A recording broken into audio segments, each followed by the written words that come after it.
The only 3 exercises you need for 95% of an anemic physique. Bro, you don't need 100 different types of push-ups and pull-ups to build an anemic physique. Honestly, if I lost all my progress tomorrow and had to rebuild my physique at home, I would focus on just 3 calisthenics exercises. 1 to build a V-taper and massive arms, 1 to build a powerful chest and 3D shoulders, and 1 to make sure your legs actually match your upper body. These 3 exercises alone can build around 95% of an aesthetic anemic physique. And on this video, I'll show exactly how to do them, how to make them harder as you become stronger, and easier variations you can use if you are still a beginner.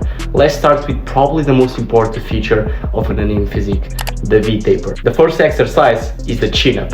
Yes, just chin-ups. You don't need 5 different grips, 3 different bars and some weird variation you found at 2 in the morning on TikTok. When you perform chin-ups properly, you are building your lats, upper back, bicep, forearms, and even your abs at the same time. And because your palms are facing towards you, your biceps are in a stronger position compared to regular pull-ups. This normally allows you to perform more repetitions while putting your biceps through a huge range of motion. But you still need to perform them correctly. Start from a dead hang with your palms facing you and your hands approximately shoulder width apart. Before you pull, bring your shoulders down and away from your ears. Then, tighten your abs and drive your elbows down towards your waist. Pull until your upper chest gets close to the bar, squeeze your back and biceps at the top. Then, lower yourself under control. Don't swing your entire body just to get your chin over the bar. You might technically complete the repetition, but your muscles barely know what just happened. And if you can't perform chin-ups yet, use a resistance band for assistance.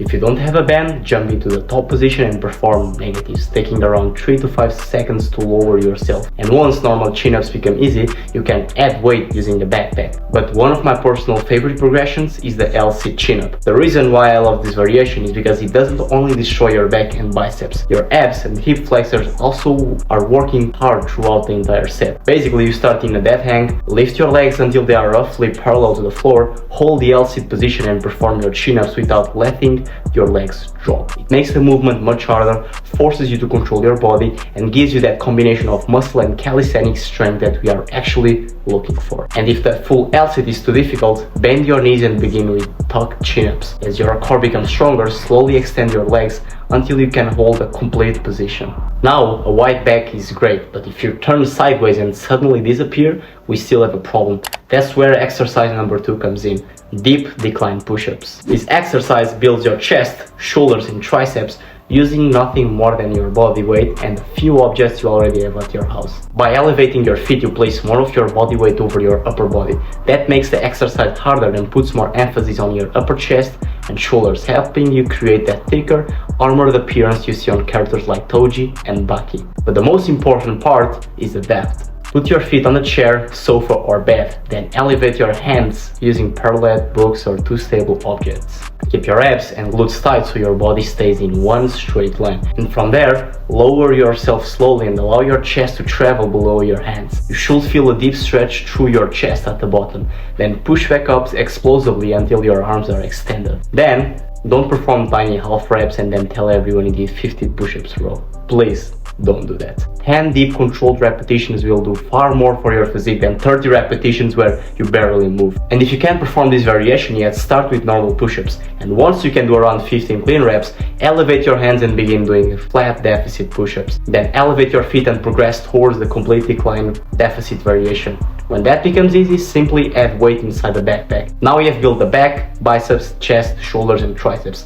But we are not going to build Toji's upper body and then attach it to 2 toothpicks. So the third exercise is the pistol squats. Pistol squats are one of the best leg exercises you can perform at home because you are placing almost your entire body weight onto one leg. They build your quads, glutes, hamstrings, balance and mobility, and you don't need a barbell or an entire gym setup. Stand on one leg and extend the other leg in front of you. Keep your arms out for balance and lower yourself as deeply as possible while keeping your heel on the ground. Once you reach the bottom, push through your foot and drive yourself back up. And yes, pistol squats are difficult, I know that. And when I first tried them, the biggest challenge wasn't even my leg strength, it was trying not to fall over like an idiot. So if you can't do them yet, hold into a door frame, pole or set of rings and perform assisted pistol squats. Use your hands for balance, but don't pull yourself back up. Your working leg should still be doing most of the work. If that's still too difficult, use a chair behind you and perform pistol box squats. Lower yourself onto the chair with one leg, sit down under control, and then stand back up. As you become stronger, use the lower chair until you can eventually perform the full pistol squat. And once normal pistol squats becomes easy, you can slow down the lowering phase, pause at the bottom, or hold the backpack for extra weight. So are chin-ups, deep decline push-ups, and pistol squats literally the only 3 exercises you'll perform forever? Obviously not. But if your goal is to build an aesthetic and physique at home, these 3 movements cover most of what actually matters. The problem is that knowing the exercises still isn't enough. You also need to know how many sets to perform, how often to train, when to make an exercise order, and how to put everything together without completely destroying your recovery. And without a system like this, you are just doing random exercise and hoping that one day you wake up looking like Bucky. That's not how I did it, bro. That's why you need to watch this next video. It's called the exact system I used to build an anime physique at home.